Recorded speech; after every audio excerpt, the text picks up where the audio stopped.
Yes, guys, welcome back to the Cannon podcast. I am lemsipped up and all ready to talk Viktor Gyökeres. Guys, I am trying with George's pronunciations of players and mine, frankly. Why do you refuse to call him Mikel Merino? Because it annoys the masses so much. See, he's a chaos dragon, guys.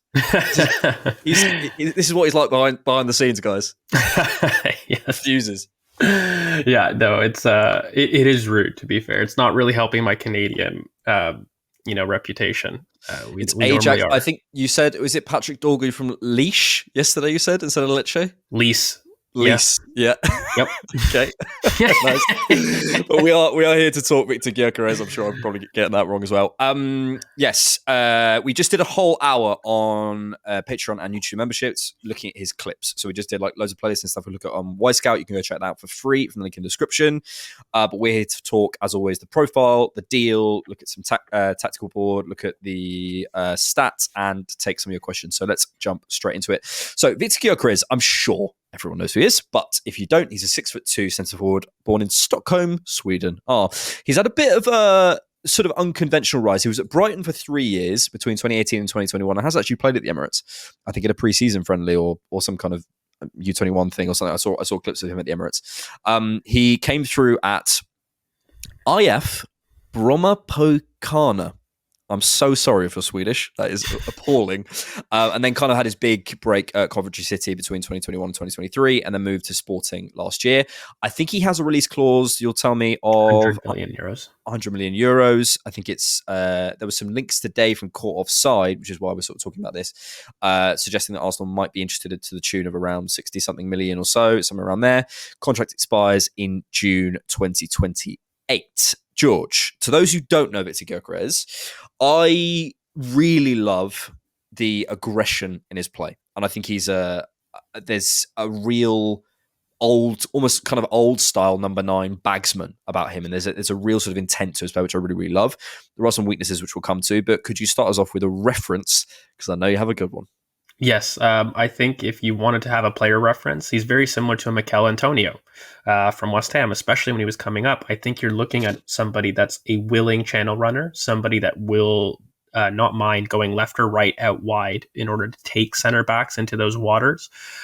He's not somebody like an Isaac who can create separation from a standstill brilliantly, so people that are looking for him to start as a winger may be left disappointed, but you're basically talking about it. I agree with you, an old school number 9 that's purely focused about scoring goals. Everything with Viktor Gyökeres, again, sometimes to his detriment, is I'm focused on the ball, I'm focused on getting from point A to the box, and I'm focused on scoring.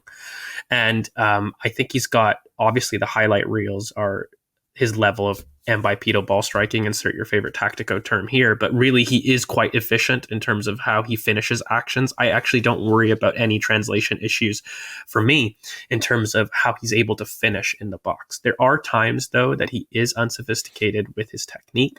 He is somebody that doesn't like the contact despite being 6'2" and a large frame and really dominant in the air. He's not somebody that likes the contact from behind, and quite a few times you'll find when he does drop deep to link up with the midfield, again, he doesn't scan around him. So his actions are very selfish in a sense. Like they very much are a no-look wall pass. They are very much somebody that isn't going to maybe play the pass that is needed, but will play a pass the system has told him to play because he's just concerned with getting to the box as quickly as possible. So at times you can find that the ball in midfield can be left wanting, but his aggression, his willingness, and his relentlessness to consistently attack potential situations and situations in the box are incredible, and they are things that make him a really dangerous striker.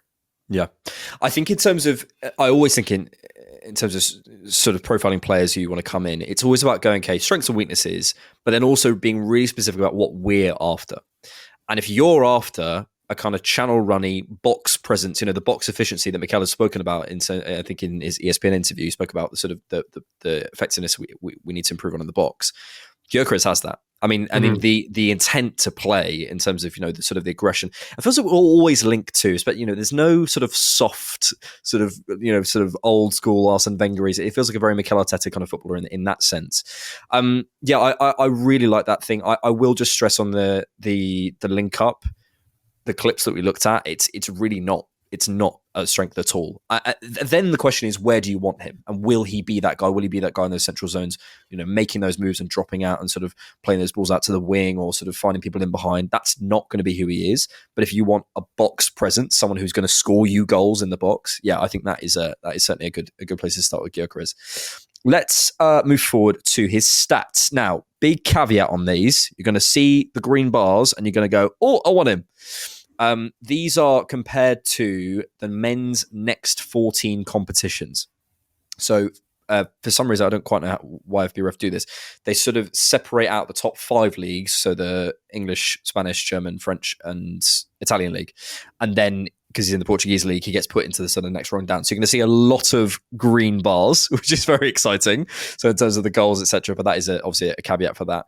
In terms of his XG, you mentioned this as well. You feel like he's someone who's probably going to overperform on his XG if he comes in. Yeah, I think he's just got he's got a brilliant mentality, and he's got a brilliant ability to finish off both feet that I think is excellent. The one thing is, like, when you start to look at his shots and his shots on target, they are quite brilliant. So not only is he a high volume shooter, but he is somebody that typically tests the keeper when he is in dangerous situations, which is what I really like. Yep. See, in terms of passes completed on the short side of things, he's actually looking quite good. I would suggest that leans into the kind of lack of sophistication point we were talking about earlier. When we were watching the clips, it almost felt like it was either one touch straight out of his feet into someone usually sort of slightly bouncing around, or about 15 touches and then losing the ball. So I'm not actually surprised by that. I think you can see sort of in the long completion, it's often a lot of short associative stuff. But then he's also quite high on sort of the expected assists. I think his sort of partnership with Marcus Edwards is obviously up there. Yeah, the switches, I think you're not going to see someone who's sort of dropping in Harry Kane-esque, finding someone in behind. That's just not who he is. But in terms of the shot creating actions, in terms of the aggression in the box, I think something you mentioned earlier, which I want to sort of pick up on again, is it's that head down. There's so many situations where we were watching him, we were going, if that's a Mikel Arteta, Kai Havertz, Martin Odegaard type player, I will always reference that. Do you remember that FA Cup game? I think where we were playing, where Liverpool were in purple. I can't remember what kit we were in, and it was a hot potato around the box. Just no one wanted to have a shot.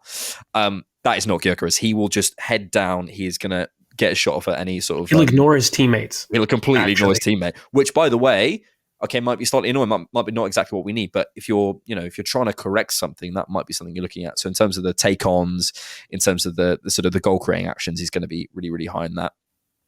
Defensive numbers, I would put that a lot more down to Sporting's dominance, so I wouldn't worry about those too much. But finally, I wanted to come to miscontrols. Oh, there was one more thing as well, but miscontrols, because this is something you spoke about in the clips as well.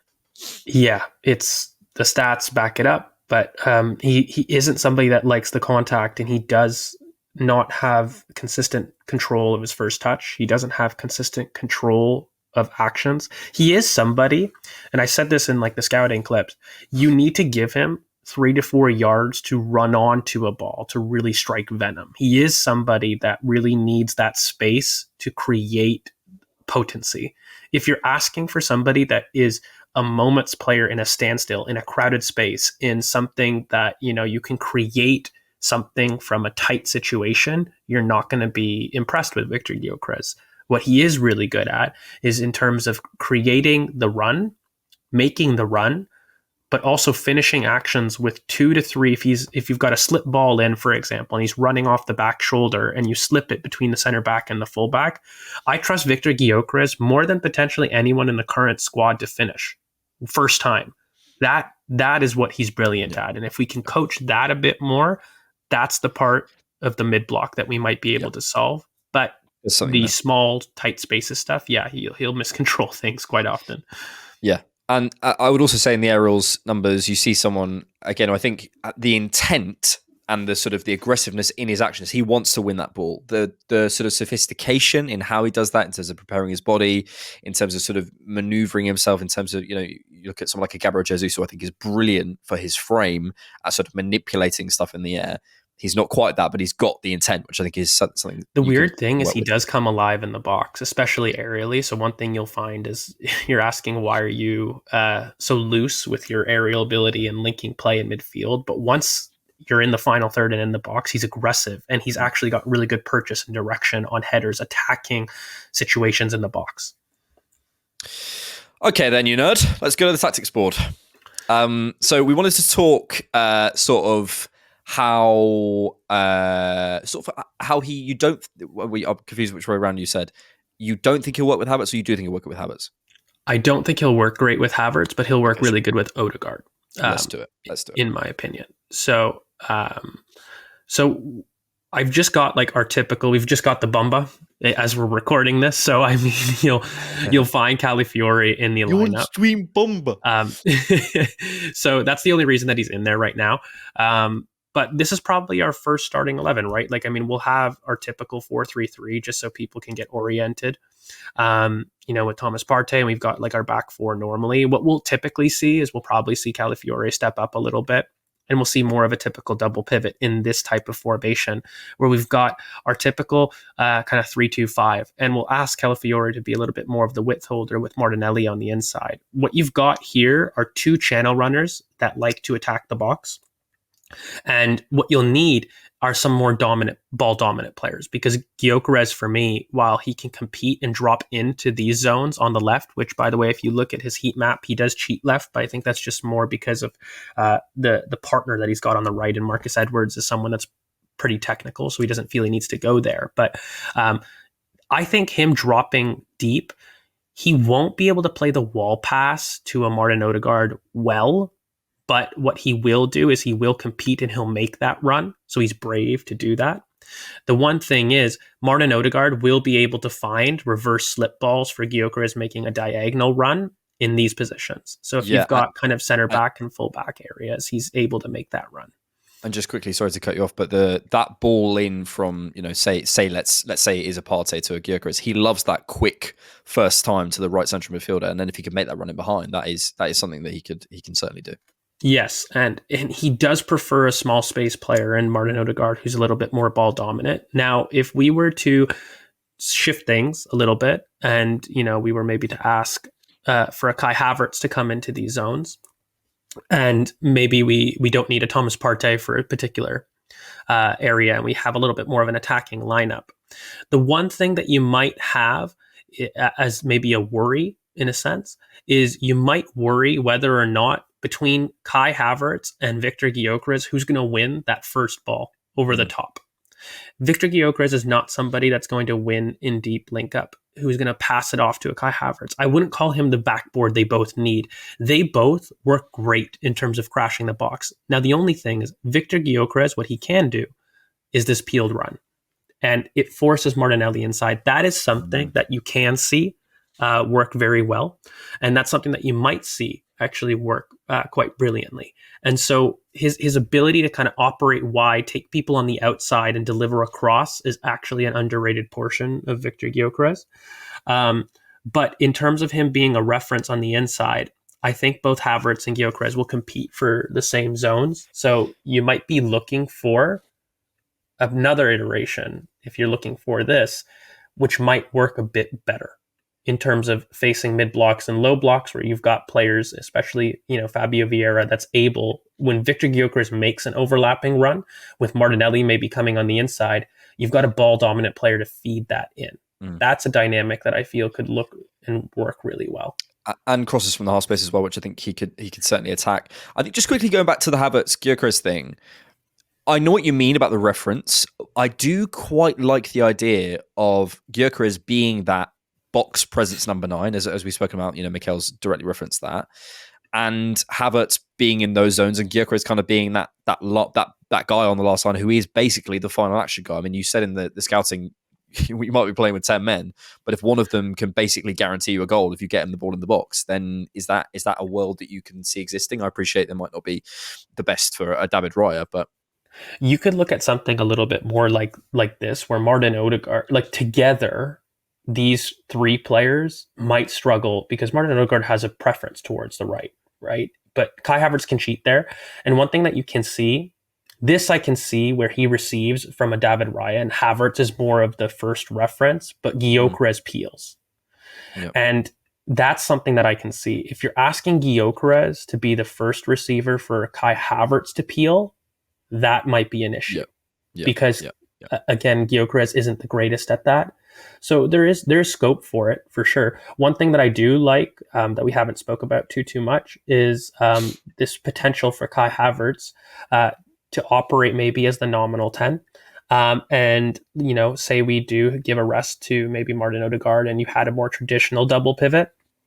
I think it gives more freedom for that 10. But also Odegaard could be in this role as well, right? When you do have that traditional pivot and you've got your 10 operating more in high areas, he's able to kind of interact with Gyokeres in a way that's probably really functional for him. And Gyokeres can make a back post run for Bukayo Saka to find him through a half space cross here. I think that's a pattern of play that you'll definitely be able to see because Viktor Gyökeres can attack it aerially, but also on the ground. He's brilliant in terms of his efficiency in these areas to create space for a shot. Yeah. And the thing we praised as well with Osman was his ability to sort of make centre-backs drop and move centre-backs in not necessarily physically, but from his movement. And I think Gyökeres can certainly do that. Yeah, and one last iteration that I'll probably make really quickly is, I know people are going to get annoyed, but if you're thinking about a potential diamond in terms of how things can work, I think this offers a really interesting aspect about getting all your players on the pitch here and how they're able to interact. Now, in this setup, I think that the one thing that you'll be forcing a little bit is that Gyokeres can encourage Martinelli to come inside through that run, right? So in this kind of setup, I actually think you've got two really strong, tall channel runners.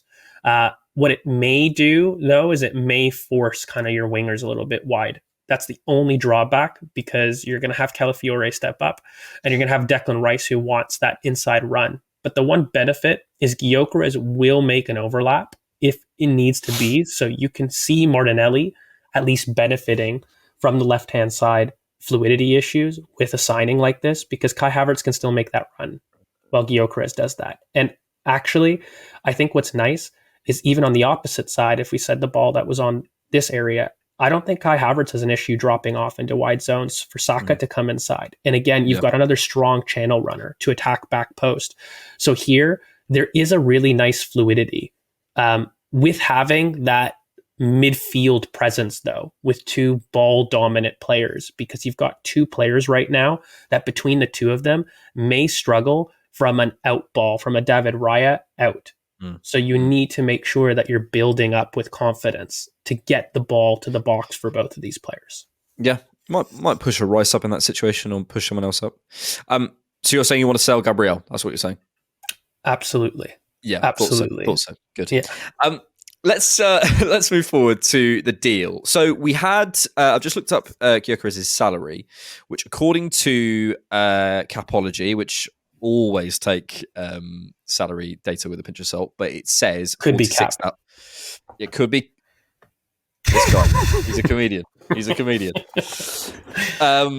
It says it's at €46,000 a week, which is obviously a lot of room to grow, which is potentially interesting. And caught offside, they've got the daily briefing, which is basically Fabrizio Romano's thing on caught offside, have an exclusive about him. So Fabrizio himself hasn't said it, but it's from his publication. So I don't know. I think it's fairly reliable. But anyway, regardless, the rumour is that Arsenal prepared to open talks over signing Viktor Gyökeres for around £55 to £60 million. Sporting want his £86 million clause paid in full. Chelsea also wants to watch for this one. And yeah, I think this is one of those things where if we can't go and do a Victor Osimhen deal, if we can't go and do a Nico Williams deal, if we can't go and do something else that probably is higher up on the priority list, this is a deal that at the right price, considering the wages, considering what he offers and solves for us, because there is we need box presence. We need something else in the forward areas. I think the fluidity that you were just showing us that he could bring is really exciting.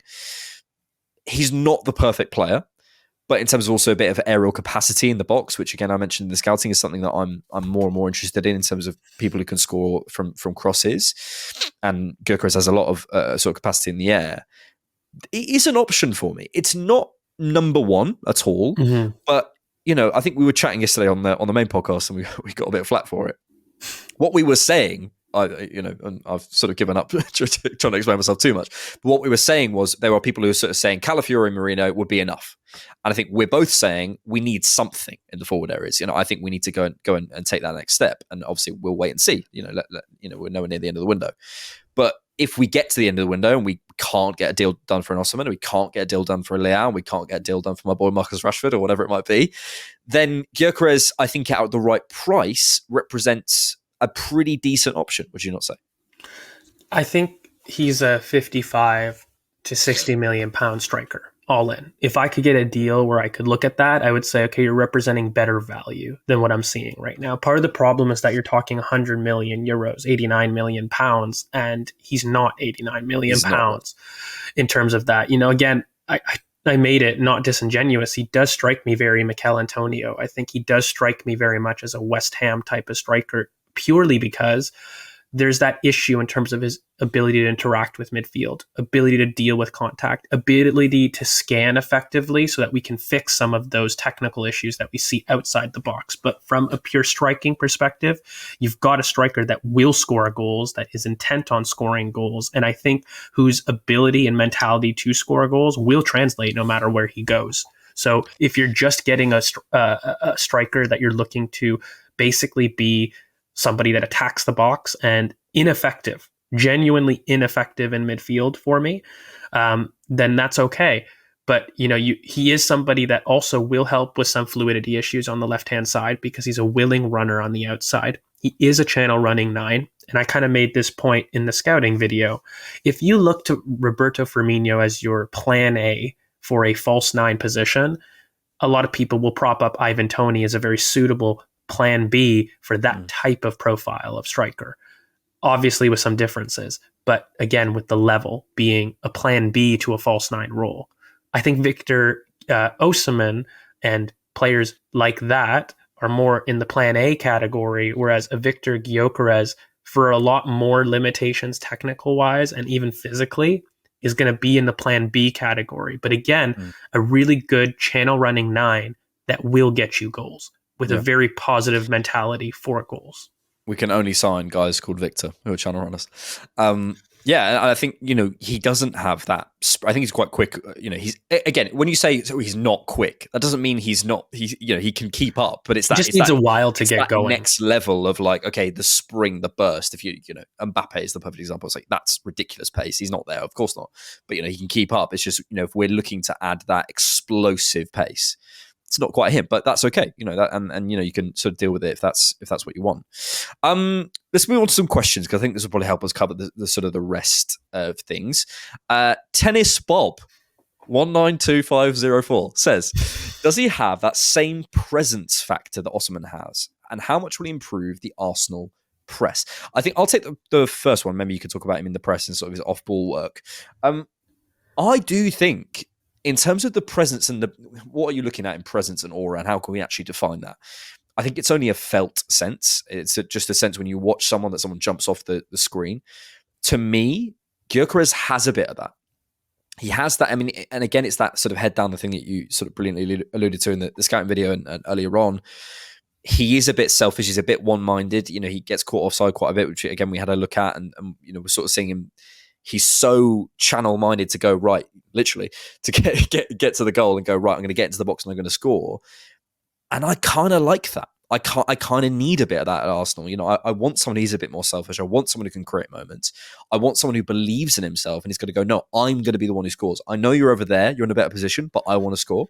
And I like that. And I think his frame, I think the fact that, he sort of has had this explosive season in Sporting, I think he could be a bit scary for Premier League centre-backs. My question is the translation, which maybe we'll come to in a minute. But in terms of the press, how do you see him translating that?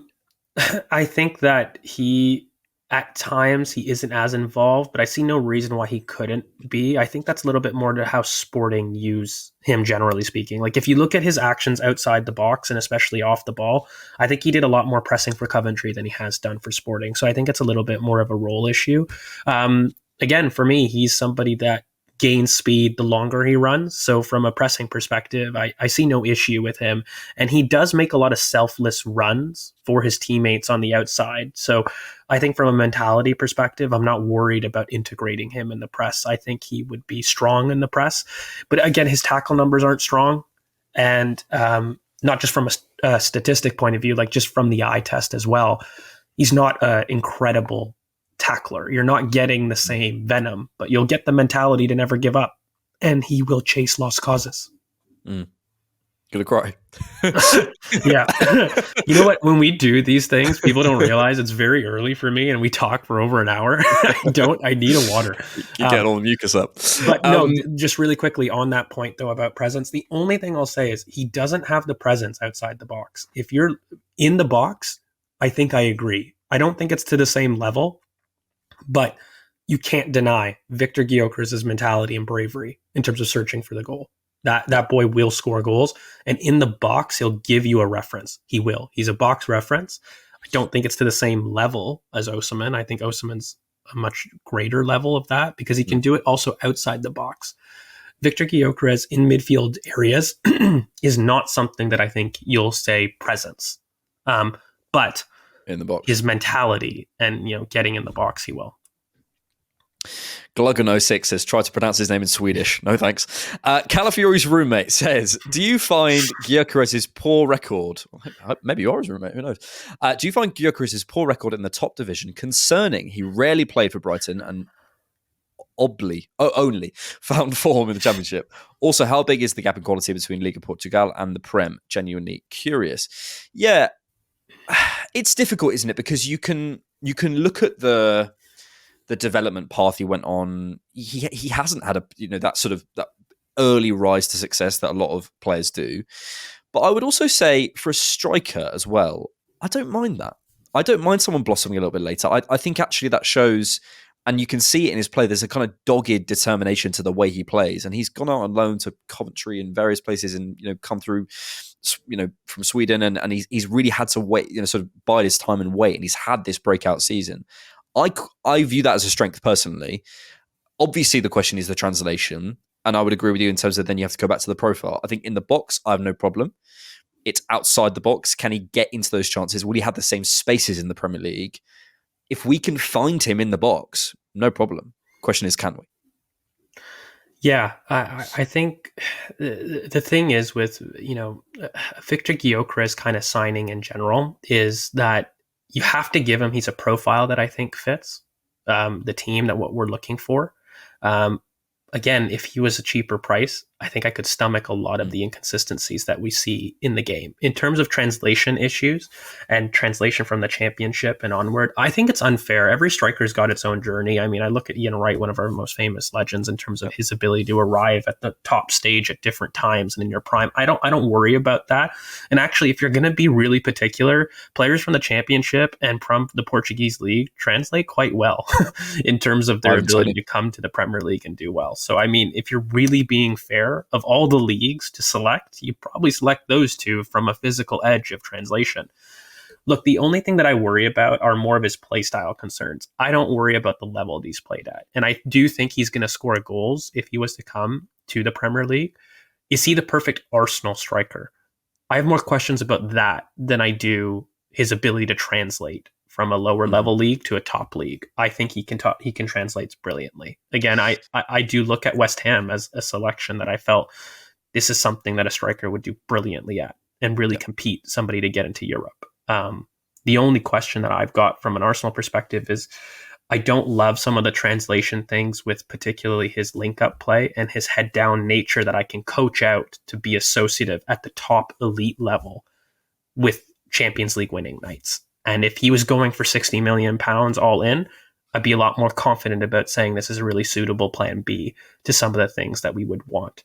But for 100 million, euro release clause, I would be a lot harsher. That's Nice little Canadian a boot in there. Yeah, I agree. I think this is a price thing, and this is again because we're not, we keep saying it, but we're not dealing with a Rice summer where it's like that's and you rarely are, but that was last summer. We want this player, and that's who we're going for. I don't care what the price is. This is more of a summer of, okay, can we get him at what price? Does that work in the deal? Mikel's kind of again alluded to that. I really think this comes down to, this is not the perfect player. No one is. But he's a lot of what Arsenal need in terms of the box presence, in terms of the channel running, in terms of someone who's going to be on the last line, in terms of someone who's going to score you goals, in terms of the sort of the X factor. I do think he could provide a bit more of the sort of the moments player that people are looking for. I don't think he has the pace thing. I think we still need to sort of fix that slightly. But equally, if we're looking at mid and low blocks, is that as much of an issue? Does he solve the transition thing? I don't know. It's kind of it's you're weighing it up, and then it just comes down to price and availability and what's happened and whatever. I think Gyokeres is someone who, come the end of the window, we don't know. But say we knew that Arsenal had gone on for an Osimhen and they tried for, those sort of top level targets and they couldn't make it happen. They're not magicians. They can't just magic players out of nowhere. But I think it would be if Viktor Gyökeres at the wage level he's at and the price level he's at wasn't at least explored, if we couldn't go and get those players, I think that would be a missed opportunity. Yeah, again, it would be in that Plan B list of strikers, right? And I think I have other preferences for Plan B, but you can't deny this boy is somebody that is a goal scorer, and I think he would score goals. And if you're looking for somebody to finish chances and be a lot more efficient in the box, I think he improves your box efficiency. So he's improving a lot of the things that maybe Mikel's talked about, things that we've questioned at the summer. So you can't deny that. It's not in a perfect package, and it's not in a package that I'm confident that I can really coach out. I'm normally, if I can see things, for example, in the midfield, I'll give a very specific example to end. If you're somebody that I think scans effectively, but your execution of your technique is poor, I can coach that. I feel like I can coach that out of you. If you're somebody that, for example, when in space plays the right pass, but needs space to play the right pass, I can coach that because you've got the mind to see it. Unfortunately, those are two things very specifically Viktor Gyökeres gets often wrong in terms of interacting with the midfield. So if I can coach that up, that's a translation issue, not the fact he comes from the Portuguese league. I think people are a little bit stuck up in terms of their openness to other leagues, to be honest with you. You should look at more traits as opposed to maybe where they've played.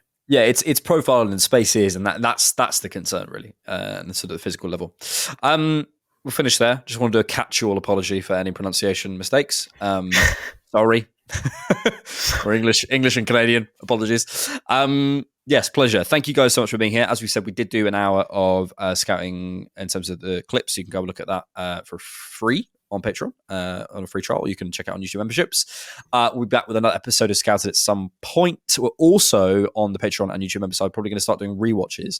So the first Arsenal pre-season game is tonight as we recorded, but probably you'll be seeing this later or tomorrow. So yeah, we'll probably start doing rewatches at some point. Probably not of Arsenal v Bournemouth, but we'll do that over on that side. So if you want to see us sort of analysing games in that way, check that out. Check out the main podcast where we slate the club and tell everyone how much we hate them. That's it, George, I think. It's all pleasure good. As always. Just thank you so much, and thank you for all your support. We really do appreciate it. We really appreciate it. Go have a coffee, and we'll see you all very, very soon. Thanks for watching, and thanks for keeping it Arsenal.